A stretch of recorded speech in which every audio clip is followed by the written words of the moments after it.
Welcome to this explainer. Today we are tearing down the numbers, the overarching narrative, and ultimately the 2026 valuation of India's absolute largest private sector bank, HDFC Bank. We're pulling all of this directly from our curated financial sources to give you a really comprehensive look at exactly where the bank stands today and, more importantly, where it's heading. Right off the bat, let's hit the massive question that pretty much every long-term investor is asking right now. Following the historic mega merger of HDFC Limited into HDFC Bank, everyone wants to know, is this giant still the guaranteed sleep-well-at-night wealth compounder it was famous for being over the last 2 decades? Here's our roadmap for today. We'll start with the post-merger reality, dive into the hard numbers, pit HDFC against its main rival ICICI, objectively weigh the risks, and finally calculate that 2026 price target. Let's get right into it. Starting off with Section 1, the post-merger reality. You've really got to step back and look at the sheer, unprecedented scale here. Post-merger, we're talking about a staggering market cap of around 13.18 lakh crore rupees. This single entity now serves well over 100 million customers. That doesn't just make it a local giant, it makes it a true behemoth on the global financial stage. Now, the merger definitely expanded their loan book and unlocked some massive cross-selling opportunities across their 9,000-plus branches. They can now easily pitch credit cards and insurance to legacy mortgage customers. But it's also caused some short-term headaches. Right now, the bank is sitting on an elevated loan-to-deposit ratio. Think of it like eating a massive meal. They swallowed a huge loan portfolio, and now they're facing immediate pressure to grow their deposits just to digest and fund those loans. All right, moving on to Section 2, by the numbers. You know the drill. A key indicator of any bank's fundamental health is its CASA ratio, current and savings account deposits. HDFC's is holding at a solid 34%. This is absolutely vital because it proves they can still attract that low-cost, granular deposit funding, which is exactly what acts as a shield when interest rates start bouncing around. Before we look at the bottom line, we've got to quickly define net interest margin, or NIM. It's essentially the bank's markup on money, just the gap between the interest they charge borrowers and the interest they pay out to you on your savings account.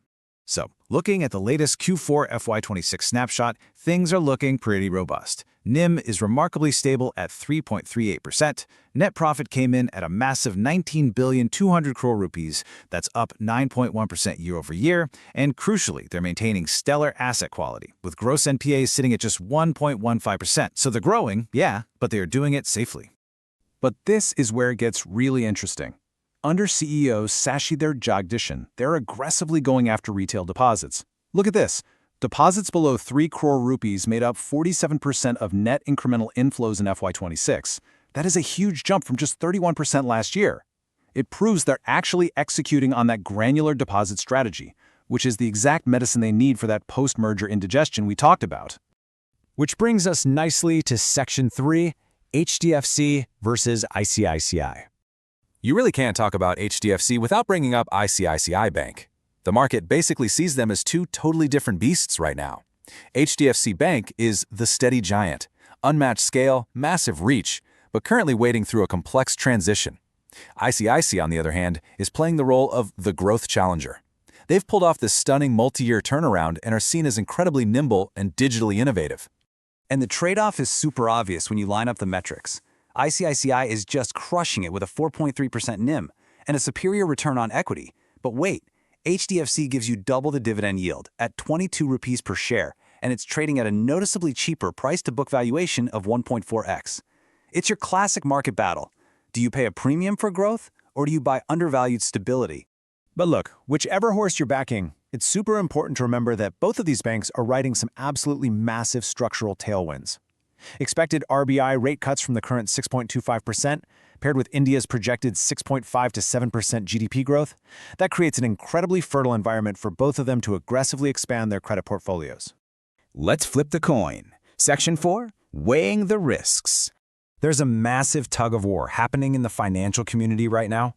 The bulls are pointing to a historically cheap valuation for a premium franchise with crazy cross-selling upside.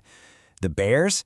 Well, they're worried that lagging deposit growth and margin compression are basically going to keep the stocks stuck in the mud while they work through these growing pains. On top of that, there are sector-wide risks we can't ignore.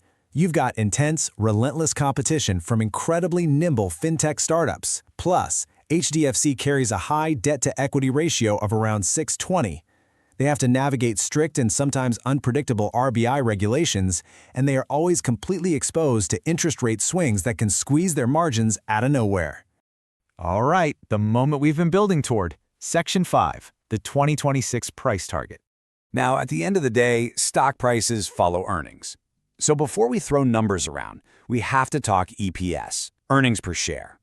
This is just the slice of the bank's profit that belongs to each individual share. Simply put, this is the actual engine that's going to drive your portfolio's returns. Here is the exact blueprint analysts use to build these price targets. We take the current trailing 12 months EPS, project it out to 2026 using a historical growth rate, and then multiply that future EPS by expected market multiples. Let's run the math ourselves. Plugging the data in from our sources, if we take that current EPS of 48.6 rupees and map out a pretty conservative 12% growth rate based on their track record, we land at an estimated 2026 earnings per share of 54.4 rupees. So, the final piece of the puzzle. Multiply that 54.4 rupee EPS by HDFC's historical price-to-earnings range of 19 to 23. That gives us a mathematically projected 2026 price range spanning from 1,033 rupees on the low end up to 1,251 rupees on the high end. Now, if you ask the big institutional brokerages, they are way more aggressive. We're seeing firm buy ratings with targets from Jefferies and Motilal Oswal actually exceeding 2,000 rupees. Why? Because they are heavily factoring in a massive long-term earnings acceleration the second this post-merger digestion phase is fully in the rearview mirror. So wrapping up this explainer, the ball is entirely in your court. Do you buy into the historically undervalued stability of the HDFC giant while it gets its house in order? Or are you chasing the nimble, high-margin growth of its challengers? Basically, will the steady giant awaken and dominate, or will the challengers eat its lunch? It's a huge question. Keep doing your research, and I will see you in the next explainer.